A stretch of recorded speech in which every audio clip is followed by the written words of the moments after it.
ॐ विश्वं दर्पणदृश्यमाननगरी तुल्यन्निजान्तर्गतं पश्यन्नात्मनि मायया बहिर्वोद्भूतं यथा निद्रया यस्साक्षात् कुरुते प्रबोधसमये स्वात्मानमेवाद्वयं तस्मै श्रीगुरुमूर्तये नमः इदं श्रीदक्षिणामूर्तये।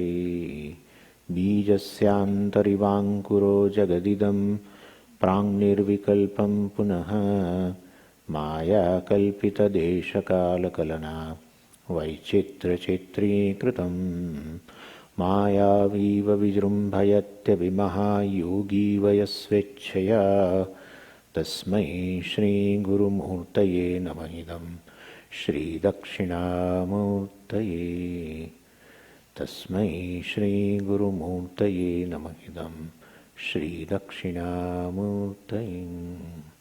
ॐ सहना भवतु सहनौ भुनक्तु सह वीर्यं करवावहै तेजस्विनावधीतमस्तु मा विद्विषावहै।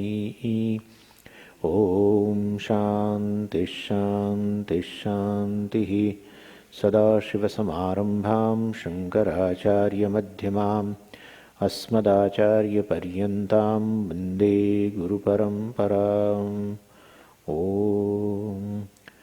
ॐ पार्थाय प्रतिबोधितां भगवता नारायणेन स्वयं व्यासेन क्रथितां पुराणमुनिना मध्ये महाभारतम् अद्वैतामृतवर्षिणीं भगवतीम् अष्टादशाध्यायिनीम् अम्ब त्वामनुसन्दधामि भगवद्गीते भवद्वेषिणीम्।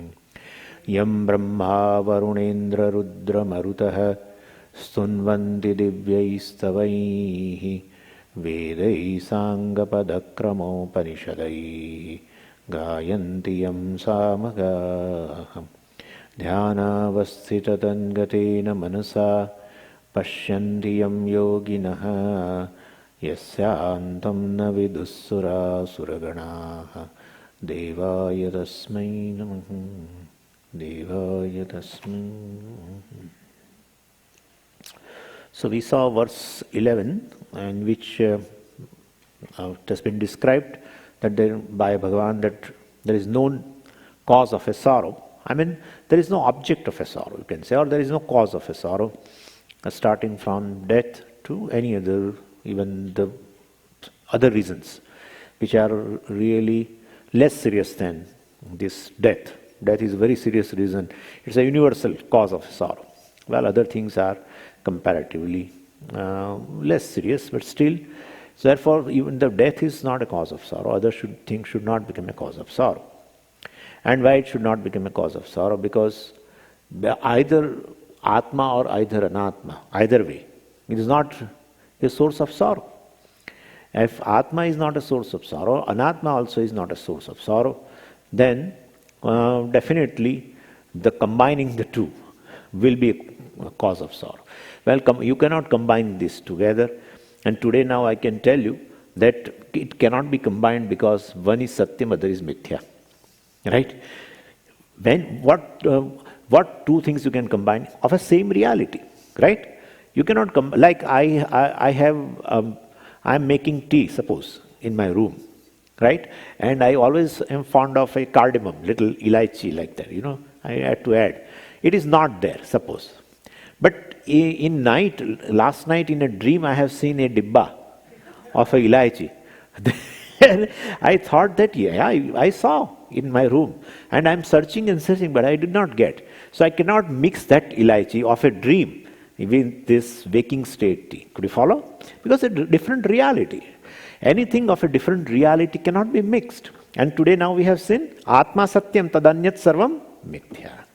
Therefore, Atma and Anatma cannot be mixed because they are not of equal reality. And Anatma is not a source of sorrow. That way also we have seen Anatma is not a source of sorrow. Atma is not a source of sorrow. And therefore, well, there should not be a sorrow. But there is sorrow. Well, then there is sorrow. I mean, then definitely if definitely the self is confused. Self is taken which as a non-self, and non-self is definitely superimposed upon the self, and that is just purely by ignorance. In my mind I am mixing, there is no mixing as such, and therefore this self, confused self, is a source of sorrow. We have to account for the experience, and this is and therefore sorrow is not legitimate, since there is not a mixture possible between the two, and therefore there is no such entity called Atma Anatma mixing together and it has formed a new entity. There is no entity such like that, and therefore, well, there is no cause of sorrow. So there is no legitimate sorrow, and therefore Bhagavan was just giving a smile, prahasanniva bharata. And well, death also belongs to Anatma also, and it doesn't belong to Atma. And when Anatma is superimposed upon the Atma, you will definitely have this kind of a sorrow. Means the dharma of Anatma, attributes of Anatma is superimposed upon Atma. Anyway, so this is how it has been discussed. And then Bhagavan also said in the first 11th verse that Panditaha na anushochanti. Panditaha. Bhagavan has used this word, wise man. For that he has used the word Panditaha. Panda. Panda asya asthiti iti panditaha. Panda means Atma Vishayak Buddhi. That's how Bhashyakara has given in a commentary. Panda means Atma Vishayak Buddhi, Atma Jnanam. One who possesses Atma Jnanam, definitely he doesn't grieve for dead or the alive, like that it has been told there. And therefore Arjuna also feels that I should know this Atma, so that I also will become free from the sorrow for the dead people. It's actually not dead, but he is imagining. He is imagining in his mind that they are going to die. So death is a cause of sorrow for Arjuna, definitely. And therefore Bhagavan said even he is not, the wise man is not, grieving for the people who are dead. And so Arjuna thought, then I should also know the Atma, so that I will also become free from the imagined death of the people. And so as though he has asked what is Atma, then in 12th verse, that's how I'm giving a connection with the 12th verse. Then Bhagavan gave what is Atma, etc. Atma is something which is, there was never a time when Atma was not. So Bhagavan is giving a nature of Atma in terms of existence. The existence is Atma. Well, therefore there is no question of a death. Death means non-existence, right? Death means what? The person becomes non-existent. And therefore it's just Atma is just existence. It exists in all the three periods of time. That is how it is called Satyam. The definition of Satyam, which has not come in the morning, this one, but the other way of looking at a Satyam is, which cannot be negated in three periods of time, is Satyam. Right? Even in terms of speaking truth also is this. What I speak today, if I speak tomorrow, and if I speak day after tomorrow, then you say you are speaking truth. What I speak today and I change it tomorrow and then something else on the third day, well, then we say Swami is lying. So truth means something which remains same in all the three periods of time. And therefore Bhagavan is telling there was never a time when Atma was not. Well, of course, right now I am talking to you, you are there, all people are also there. And there nacha bhavishyamaha. In future also there will never be a time when Atma will not be there. And therefore it is beyond the effect of the time. It is going to exist in all the three periods of time. Well, if it is going to exist in all the three periods of time, then the existence itself is its nature. Otherwise, if nature is not existence, today it is existence, tomorrow it will be non-existent. Right? And therefore name and form has a borrowed existence. Now we know very well, I can use this. Name and form has a borrowed existence we call mithya. Well, then if one has not nature, one is not having a nature of existence, and therefore it is a borrowed existence, then the thing which has a borrowed existence will definitely become non-existence also. That's how it keeps changing and changing from one state to other state to third state. So the effect of the time will be there. Well, what is existent in all the three periods of time, which is called Satyam, well, it shows that time does not affect the Atma. If time does not affect Atma, Atma is timeless. If Atma is timeless, definitely it is beyond death. It is beyond death, free from the death. Beyond, etc., will not use word. It is free from the death. That's what we have to think. So, this Natvevaham Jatunasam, Bhagavan said, there was never a time. Means my non-existence cannot be proved. That's all it means. And then we discussed a few questions also. We'll have to just, because of some live streams, we'll have to talk also.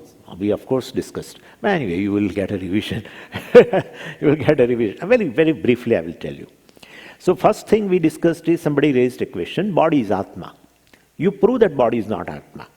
And of course we proved. And then we said if body is Atma, Bhagavan would not have used these two negatives. That's all. Aham jatu na asam. There was a time when I was not. If body is Atma, we should use it. Means before the birth of the body, body was not. Means Atma was not. Aham was not. I was not. Right? When? Before my birth. Means body. I should have this. But Bhagavan said I was not, that is not. Therefore, there was not non-existence of myself. So definitely, therefore, Atma is not a body. But let's say, okay, you say Atma is a body. Now what happens in a waking state, you cannot prove like that. Because there is identification with the Anatma and Atma is lumped together. So I'm conscious of the body and therefore I take body also as the self. And so in waking state, it is quite difficult to prove. Anyway, but we have another two states called dream state and deep sleep state. That is also belong to me only. And then if body is Atma, Atma being Satyam, it will be there in all the 3 periods of time or all the 3 states. Let's say all the 3 states right now. Then in a dream state, well, this body is lying as it is, like an unconscious state. It doesn't experience anything. If Atma is body is Atma, body will be conscious. As like right now in a waking state, it is a conscious. Right? When you touch me, I never say why are you. I will immediately say why are you touching me?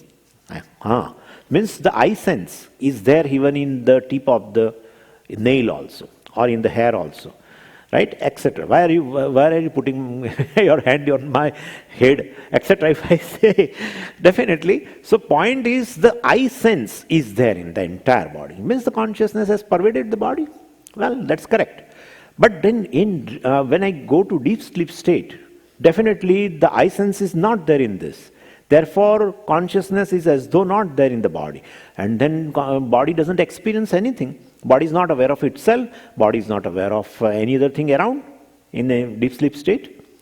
And therefore, definitely, then it is not aware. Let it be there. Yeah, that's correct. But during deep sleep state, some other conscious being arose or arises, let's say, arises and does exactly the same job of a waker. Same job of a waker. In waking state also I talk, eat and sleep and everything. Undergo all kinds of experiences. I see and hear and everything, right? Walk and everything. In dream body also, it is a conscious body. And I see dream world, I hear something, music in dream, everything I do, or like of the waking. So in waking state, of course, this body is Atma, let's say, okay. So waker is definitely the one who is identified with the gross body, correct. And that itself is Atma, then in dream also the same body should be there, right? But in dream there is a different body. And that becomes conscious. And through that I experience the dream world, like a waker experiences this world, right? Then that shows that this body is not Atma. If this body is Atma, that this body being conscious should experience even dream world also, right? But this body is lying as it is. Nothing, no experience. It is not aware of itself. Whereas in dream state, the dreamer is aware of himself as well as of the dream world. Right? And therefore, it is perhaps the conscious being identifies with the dream body and experiencing the dream world. And the same conscious being experiencing in a waking state with the gross body and experience the waking world. So that conscious being must be distinct from this gross body, right? This gross body is not a Atma. It is possible that, in a dream state, I create the dream sense organs and everything, and then I experience. And so I create the instruments and create the body, create the instruments, create the mind also, dream mind, and think also, etc. Everything I do in dream, exactly like of a waking state. So, but the waker and dreamer, both are conscious being, right? Because they experience this, but not with the same body. This body is not there in a dream state, because the dream arises in a very small space. Well, this body, it doesn't exist. This body is just lying. It has no consciousness of time, place, or anything, right? If it is a consciousness, if it is Atma, it should be aware of everything, time, space, and consciousness, either of a waking world, either of a dream world, either of a sleep. But this body is not conscious in dream state. Okay? Then that's all, it is not there. And of course, if you go to deep sleep, even because somebody says if the dream body is Atma, let's say. Dream body also is not Atma, because dream is created through the mind. Your mind is half awake, and through that you create. And well, that is also not there in a deep sleep state. And therefore, in deep sleep, definitely, even mind has resolved, and still I am there. Conscious being there is there without body, and experiencing. Therefore, in a dream I have a dimension. I have a particular body. I know that I have this body. I'm aware of myself as a dreamer, and I'm aware of the dream world. In waking state, I'm aware of that I am a physical body, and I'm aware of the waking world. But in deep sleep state, well, I am aware. Definitely, I'm aware of the absence of everything, right? I'm aware of absence of everything. There was nothing in the deep sleep state. That's what I say when I wake up. That shows perhaps this conscious being is without any kind of a body, right? So any body, a subtle body or a gross body, either of the body is not Atma.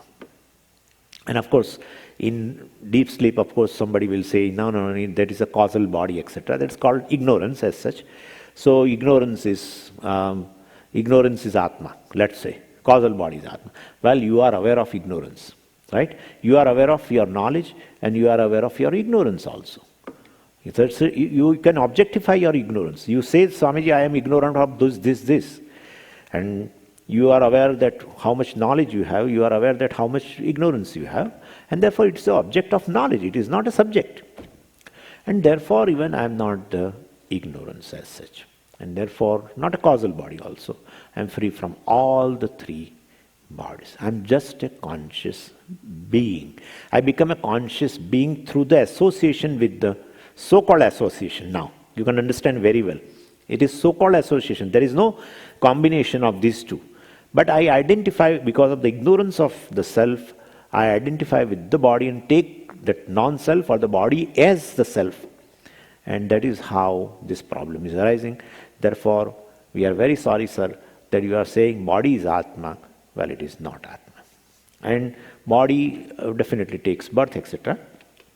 That also we have seen.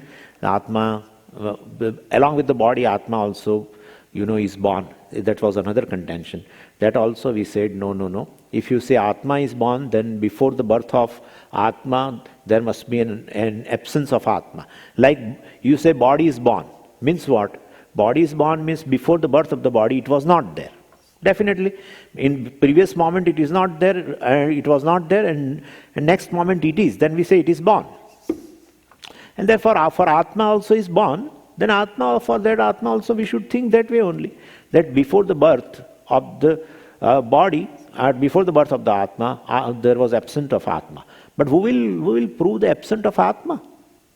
Atma has to prove. There is nothing else. Anatma cannot prove, because Anatma is unaware. Anatma is inert thing. It cannot be conscious of anything. The thing is there or not to prove that you need a conscious being. And therefore, Atma has to prove the absence of Atma in a previous moment, and now it is there, therefore it is born, etc. Well, that's not the case. Atma is basically, if it's a very, very typical thing, if you say Atma has to prove its own absence, well, how will you prove? How will you prove? Right? It's called Vadato Vyagataha. Vadato Vyagataha means, while speaking itself, there is a contradiction.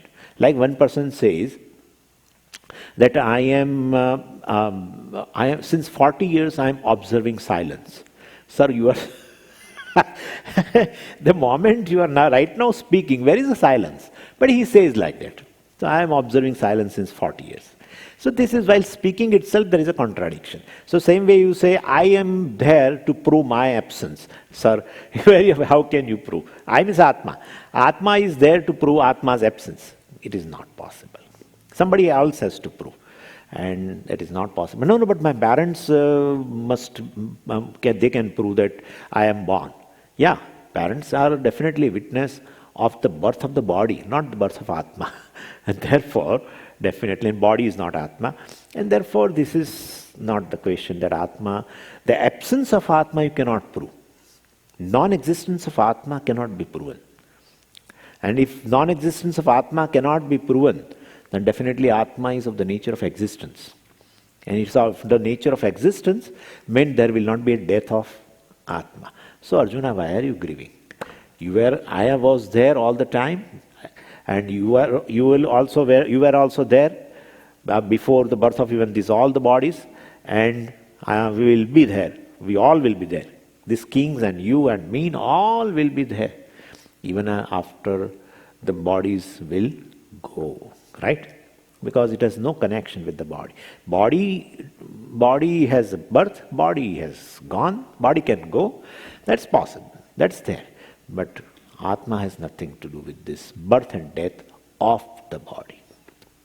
Right? This is how it is proved. And then other arguments were also there, that basically, if we remember anything before the birth of the body, then I can say that Atma was there. How will you say that it is not there? I mean, we can prove that there was a birth of body. Somebody said, I can prove. There was a birth of Atma. I can prove. How will you prove? He said, it is simple. If Atma was there, even Atma was there all the time, even before the birth of the body, Atma was there? Yeah, it was there. Then it is a conscious entity. And if it is a conscious entity, it should be aware of what was there before the birth. Then what was there before the birth of this body, he should be able to narrate also, because Atma was there. Right? He is a conscious, so he experiences everything. Whatever was there before the birth of this body. He said there is no birth of the Atma. Then Atma was there before the birth of the body. Yeah, it was there. Then what was your experience before the birth of the body? Oh, I don't know anything. That shows Atma was not there. That shows Atma was not there. So along with the birth of the body, Atma is also born. Could you follow? That was the thing. So we said, why are you going too far? Even as a body, when before your birth took place, you were there in the womb of the mother. Yeah, what was there in the womb of the mother? Narrate, please. At least a few things you narrate, not all experiences, because your memory is too short, no problem. But you give few experiences. He says, I don't know anything. But then you were also not there in the womb. What are you talking? I was there in the womb. And not only that, even after the birth, definitely for 1 or 2 years, what was there, we just don't know. How much, how many nights mother has, she must have remain awake for my sake, and just, I don't know anything about it. It means that I was not there? No, I was there. Therefore, it is not necessary that if I could not tell you anything about before the birth of the body, it doesn't mean that I was not there. That's what we conveyed. And then last argument was that if Atma was there all the time, existence, then somebody should come across the experience of Atma. Somebody will know that, yeah, I like, this virus strain has been isolated. Virus is there, virus is there, virus is there, virus is there. Then 3 people have isolated the strain of that particular virus. So if it is there, someday you will definitely confront with. You will come across. And the scientists are working since 100, 200 years with sophisticated instruments are growing and growing. Whatever your Atma may be subtle, whatever kind of this, someday scientists will find out. And therefore, till today, no scientist has claimed that we have come across Atma, and therefore Atma is not there. Then we said, Atma's nature is such which due to that, it will never be seen, it will never be heard, it will never be touched, it will never be smelled, it will never be tasted, because its nature is like that. It doesn't possess this, sound and taste and form and nothing. And therefore you cannot come across, through the instruments also you cannot come across, because behind the instruments, your eyes, etc. should be there, right? Instruments work, but then to observe the instruments also, you are required, your perception is required. That's an enhanced perception. Ultimately, you are required. And Atma falls in the category of which cannot be objectified through senses or through the enhanced perception through the instruments also. It doesn't fall in the category of object, it falls in the category of subject. It is subject, and subject can never be objectified. Its nature is like that. And therefore there is no question that someday you will confront with that.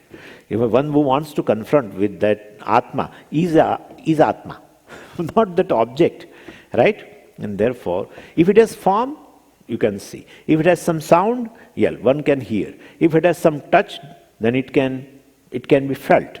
If it has some smell, you can come across, right? So there is nothing. And therefore, it doesn't possess any attributes.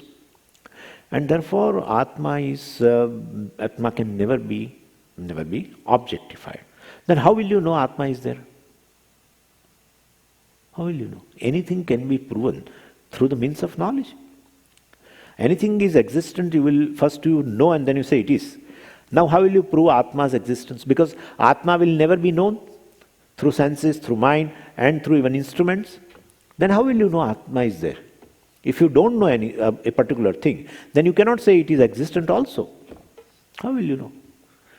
So therefore Atma is not there. We say Atma need not be proven by any sense organs. Atma is like that. And we give an example of sun, like who illumines the sun? I want to prove that the sun exists. How will you prove? If sun illumines for you, then you say, yeah, sun is there. Then no one can illumine sun. Sun illumines by itself. Everything is illumined by the sun, and sun illumines on its own. Right? Sun doesn't require illumination by any other thing. Sun doesn't require any other illuminator, let's say. Any other illuminator other than itself. Other than itself. Therefore, Atma is consciousness, and therefore it's a knowledge, and therefore it doesn't require to be known by something. Which is inert should be known by a conscious being. But so conscious being knows the inert thing. Inert thing can never know the conscious being. Conscious being proves its existence by itself, right? And therefore, this is I am self-illumining, I am self-existent. That's my nature called Sat and Chit. And I am definitely free from the birth and death and free from the bodies, etc., all this. And therefore I don't have any form. I am formless. That is, I am limitless. Form means limit. And therefore if I am limitless is basically proven like this.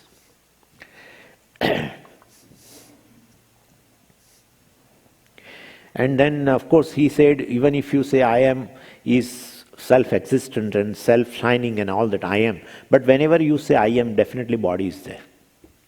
Without body, you tell, please. Like in deep sleep state, you say you are not, that I sense is not there. Because you have not identified with the body. So whenever you say I am, definitely body is included. Even you won't say. You won't say that I am a human being. That human being you don't add. You just say I am. And that I am is self-shining.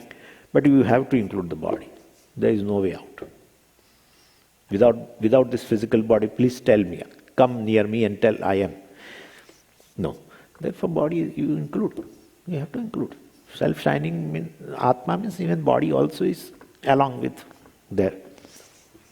Then we say, no, it is not like that. But for this body, we also use an expression called my body. If it is, definitely, if you say the body is a self, should be included in a self-illuminating Atma, self-existent Atma, fine. But then I should never use my body. When you say my, then there is a relationship. When there is a relationship, there are two things. In relationship, at least two things are there. And therefore, my body means you are a conscious entity different from this body. You are saying that.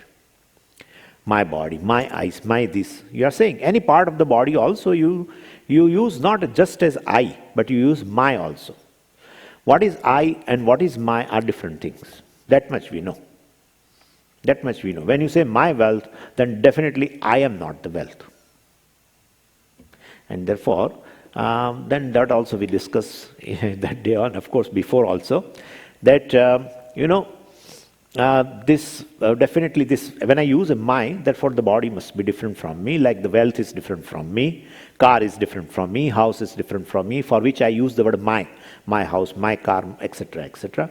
Therefore, definitely I and the car are two different things. Same way my body, therefore I and body is different thing, are different things. But then he said, no, sometimes my you use, but it is a part of that Atma only. When there is a part of the whole thing, in that case also, this sambandha is used. You say my body means there is a sambandha and relationship. And relationship means two things. Correct. But whenever there is a relationship, could be even a part and the whole. That kind of a relationship also is there. Therefore, body is a part of the self. Body is a part of the self. What example do you have? Oh, simple. And I gave you the example, like engine of the train or the coach of the train, etc. So the train is a whole thing, and engine or coach is a part. And therefore, even in such cases also, we use this kind of a thing, a part and whole. There is a relationship, and so we use this kind of a thing. Same way. Here when I say my body, definitely you are telling that this is a relationship, there are two things and those two things are different, definitely. I am related to myself, you will never say, okay, correct. But body is a part of the self, like engine is a part of the train, right? And engine of the train, coach of the train. Same way here also, of means a relationship, same way, body of the self. Why not that way? So then we said, no. Even this body, etc., is, you are not aware of the body, etc., even in a deep sleep state. Still, you do this, all the things in dream state, all the transactions like we are doing in a waking state. Then who is that one who is doing the thing? And therefore, whole world of dream world you are seeing, hearing, everything you are doing, moving around, well, this body is not there. And then who is that conscious being who does all this thing? The dreamer is very distinct from the waker. When you say waker, then definitely this body is included. But in dream state, this body is not included. It is lying on the bed. And then who is experiencing the dream world? Right? Different kinds of experiencing. Who is that conscious being? Therefore, that conscious being must be distinct from this body, right? And that way, we have completed that part. And this is how we say this consciousness is not born at all. Body is born, body goes, etc. But I was never there that is not. I mean, that kind of a thing. Means my non-existence cannot be proven, your non-existence cannot be proven, and all these people also were there, all these people were there also before the birth of their bodies also, and therefore their non-existence also cannot be proven. And not only about the past, right now they are all there, therefore I need not prove, but in future also all are going to be there. I am going to be there, you are also going to be there, and these people who are seeing you, who you are seeing, I mean, whom you are seeing, they also will be there all the time. Because you are referring to the body. Well, body will go in course of time. But the conscious being which is manifested is free from the death. And therefore, why are you grieving, Arjuna? Bhishma would be there even in the future. Bhishma is there right now, and Bhishma was there as an Atma. Bhishma was there even before the birth of the body of the Bhishma. He was there all the time. He is just existence. I am also just existence. You are also existence. Ime janadipaha. All these people around us right now in the war also are of the nature of existence. Other than what you see is just a mithya thing. It's just an apparent thing. You are seeing it as existence because it has a borrowed existence. Body exists not on its own. Body exists on account of Atma. So definitely they are all mithya. And therefore, Bhagavan has given a solace. Then in the 13th verse, Dehinosmin yatha dehe kaumaram yauvanam jara tatha dehantara praptihi dhiras tatrana muhyati, etc., etc. So here also the connection is there that, okay, this Atma will be ever there even before the birth of the respective bodies. And then the Atma also, gains different kind of bodies. Of course, it has no connection with the body, but Atma enters different bodies, and while the bodies have a birth and then undergoes different kind of states, and then in body will die, then Atma will enter into the new body, etc., etc. That's fine. With the birth and death of the body, Atma has no connection. Atma will never die when the body dies, etc. I understood everything, Arjuna says. But problem is, they will have to, suppose if I kill them, then they will have to gain a new body. That much you accept? Yeah, Bhagavan says. Then if they have to gain a new body, then they will have to pass through the initial phase of before the birth in the womb, and that's not a pleasant thing.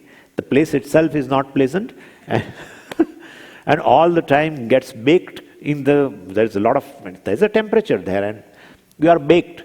And the mom eats every kind of, all the kinds of, during that pregnancy period, she likes to eat the things which she should not eat. Sometimes it happens so. And ultimately that poor child has to suffer sometime. They say that if you eat so hot or something, chili and everything, the child gets affected, and therefore they advise not to eat certain things and all this. Anyway, so the very initial phase before the birth also is not pleasant. Because if I kill them, the body will die. Okay, Atma will not die, I understood. But they will acquire a new body. And when they acquire a new body, it's not a pleasant experience. It's not a welcome experience. Starting from the womb, they are in the womb from then birth and everything. Whole day, wah, wah, wah, wah, wah. Whole day.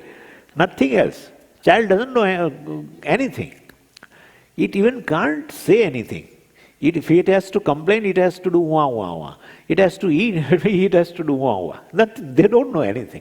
Therefore, it's a very funny thing. And therefore, all the phases, again it starts from the birth to the death. It's all struggle, struggle, struggle, struggle. And Bhagavan is going to tell in the 13th chapter, of course it is in the 13th chapter, Janma Mrityu Jara Vyadhi Dukkha Dosha Anudarshanam. Janma, right, birth. Janma, Dukkha, Jara, then from Janma itself Dukkha comes. That's how Bhagavan has joined Dukkham, not for the old age. With the Janma Bhagavan has associated. And that is how. If you go to hospital, then we find such a small child, and they have done some kind of operation for something. We feel, sometimes cataract, sometimes juvenile diabetes and some other complications. The children are born with certain defects on the heart, wall of the heart and these and that. And with such a small child, we feel pity about it. But they operate also. My God. Dukkha is something which is associated throughout the life. It doesn't come with the old age like that. From Janma itself. So Bhagavan has immediately told, Janma, Mrityu. So of course, death is there. Then death, of course, is when death is there, who is going to suffer? Because after I die, what is going to happen to the body or to the people, I'm not aware. So death should not be included. Yeah, but before you leave the body, there used to be a lot of pain, generally. In one Upanishad, very beautifully it is described. It says this jiva, when it wants to depart from this body, then its condition is like a bullock cart. When bullock cart, when in olden days in India, when they shift the house, they move from one house to the other house.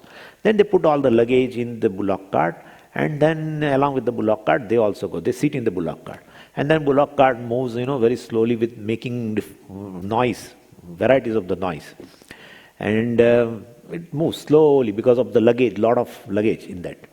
Same way the jiva also is like that. Jiva also moves from this body.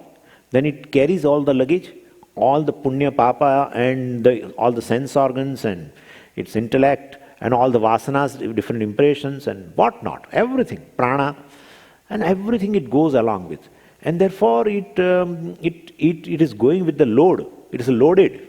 And therefore it makes noise. Before leaving this body, it makes noise. And you will find that some people's, the respiratory, you might have heard also like that kind of a thing. Yeah. So these things are there. So loaded one is a loaded. Anyway, so he's telling that, okay, body is not Atma, everything is okay. But if I kill them, they will have to acquire a new body. And when they acquire a new body, they will undergo lot of pain. And therefore I don't want to kill them. So let's not do the war. Suspend the war, etc., etc. Then Bhagavan says, Dehinosmin yatha dehe kaumaram yauvanam jara, etc. And we have also seen, Bhagavan is as though telling that, a childhood. I mean, Bhagavan is telling just as the jiva, the indweller of this body, there is a childhood. For this jiva, there is a childhood, youth, and old age, etc. Similar is the gaining in the new, similar body, another body, when he gains. With reference to that also, a wise man does not grieve, because Atma never undergoes any pain during any state. That's what Bhagavan wanted to convey. Because what happens is, in the childhood state also, if from the childhood state, if Atma enters into a youth, it doesn't suffer any kind of a thing. Even in fact, he doesn't know that I have become youth. I have given you the example when the people from some relatives come and say, we like your son, and we want to have as our son-in-law, and therefore, then he realizes, oh, I am no more a child. Oh, I have entered into a youth. And at that time he feels that way. That shows from childhood to the youth, when he has transformed, he has not felt any kind of a pain. In fact, somebody has to remind him that now you are no more a child. Sometimes parents scold in India, they scold also. If the boy he's in the university, and he stays there in the campus and study and all that. And when he comes home, and then he likes mom's khana also he loves all what she makes and all. And he comes in the home and he jumps immediately and goes and sleeps in mother's lap. What are you doing? You are no more a child now. You are a youth. Then he understands. Yeah, I am no more a child. Yes, what I was doing earlier, now I should not do. Means from childhood to the youth, he has transformed. Well, body has transformed, but as a self has not felt any kind of a pain. Same way from youth to the old age also, it is a same thing. And therefore, uh, Arjuna, don't argue this kind of thing, that they will get a new body and then they will go through the childhood and youth and all that, and they will suffer some kind of a pain, etc. That's not correct.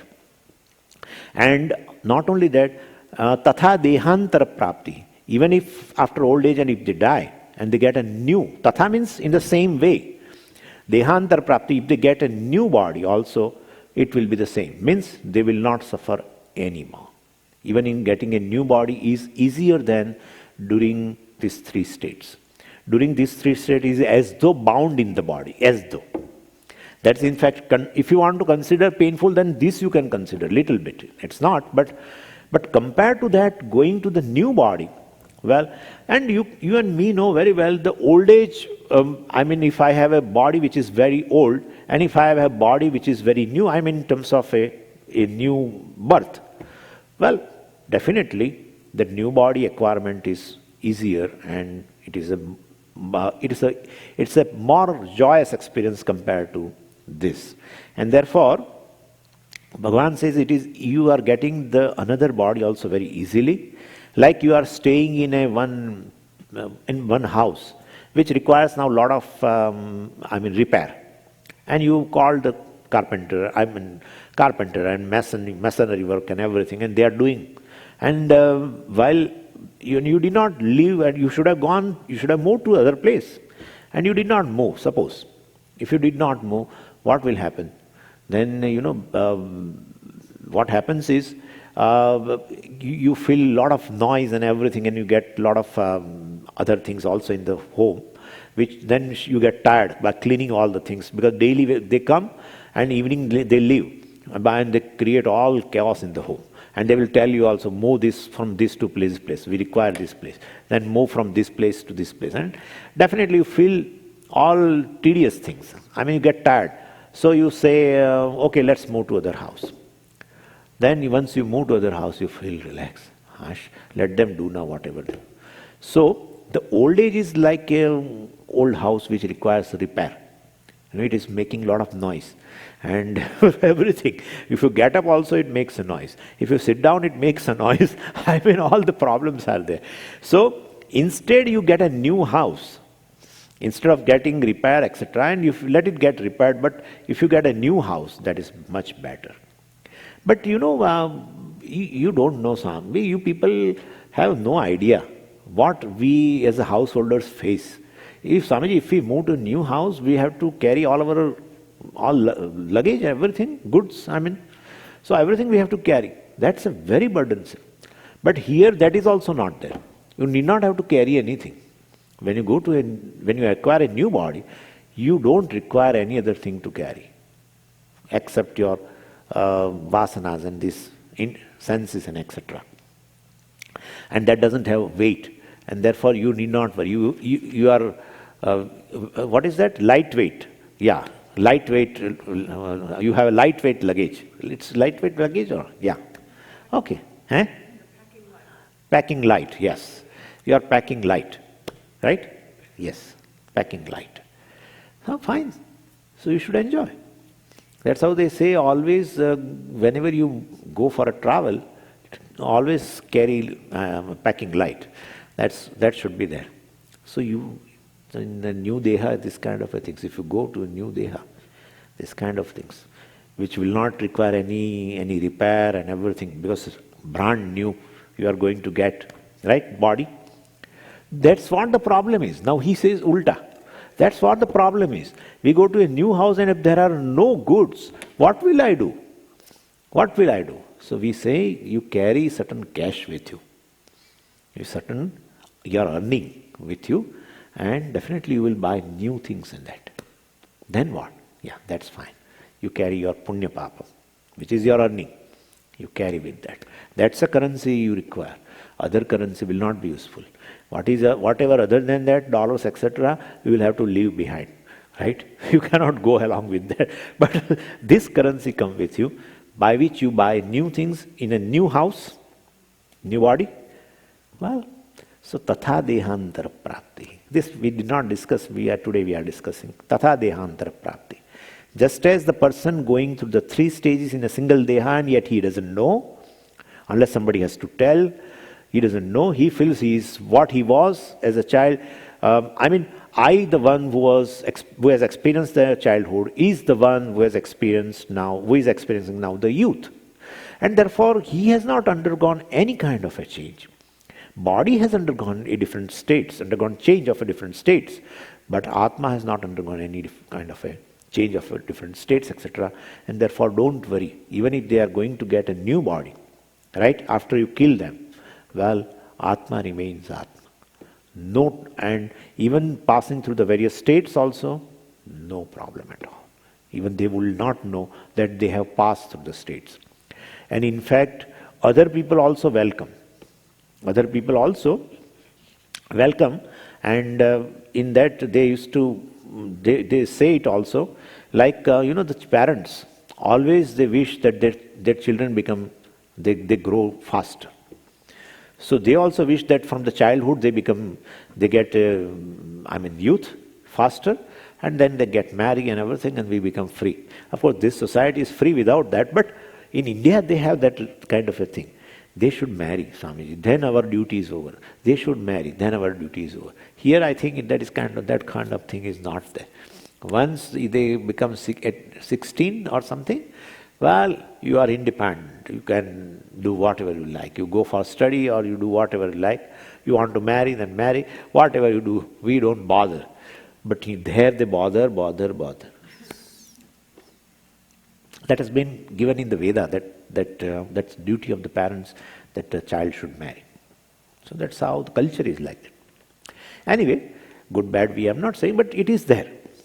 So parents always wish that the children grow faster and they come to youth and then they get married and everything, and they will have a children and then we will play with them, our grandsons. So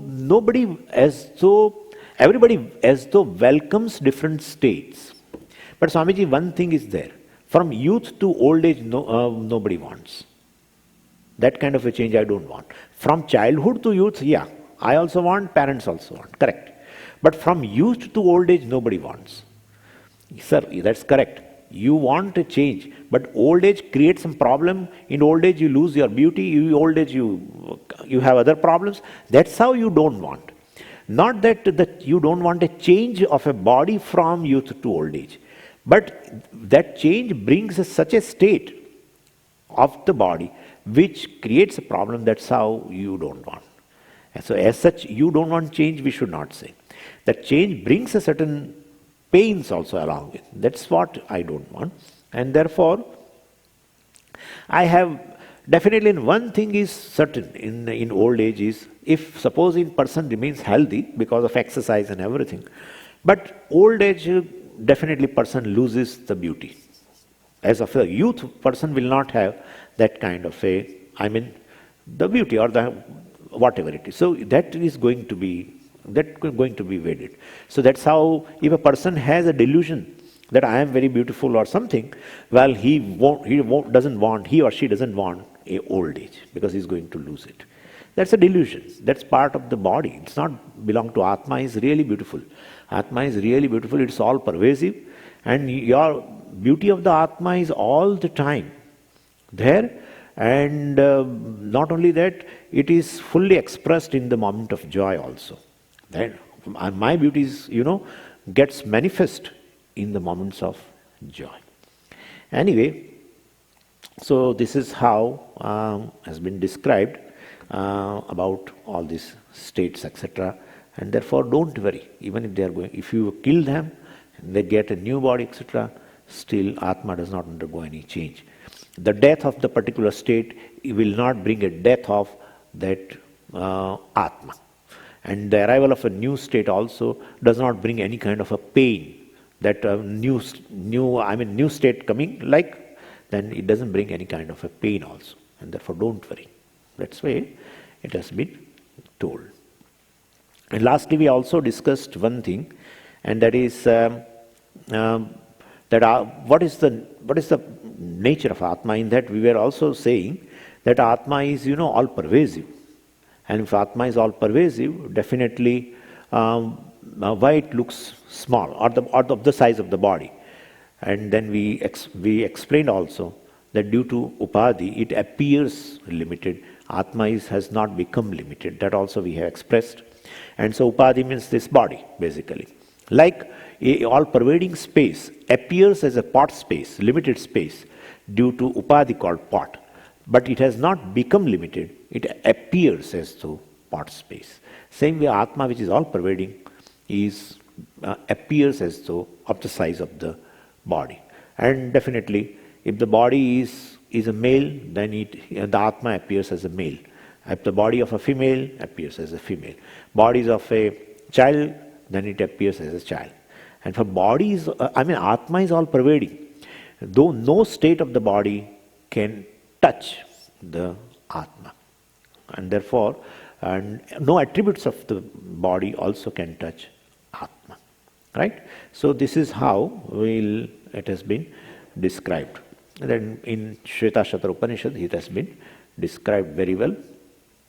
We also discuss other things, who will get what kind of a body, etc. If a human being is born as a human being or not, etc. All these answers also we have given.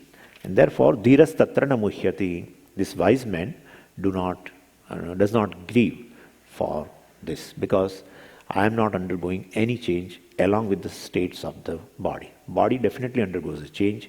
That's how it has states, but no state creates a pain, anything to me, because it doesn't affect to the self. And therefore, there is nothing to worry here, Arjuna. Don't grieve that if they,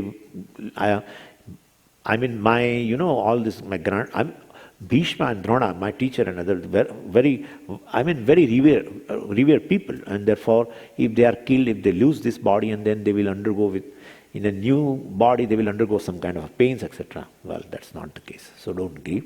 Dhiras tatra na muhyati. Na muhyati means he doesn't delude, because it all pertains to the body only, doesn't pertain to the self. And then matras prashastu kaunteya, shitoshna sukha dukkhadaha, agama apayinaha anityaha, tam stitikshasva bharata, etc. That we'll see tomorrow. And our verse also, 14 and 15.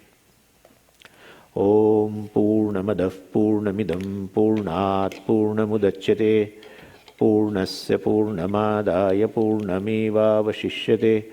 Om Shanti Shanti Shanti. Harihi Om Shri Gurubhyo Namaha. Harihi Om.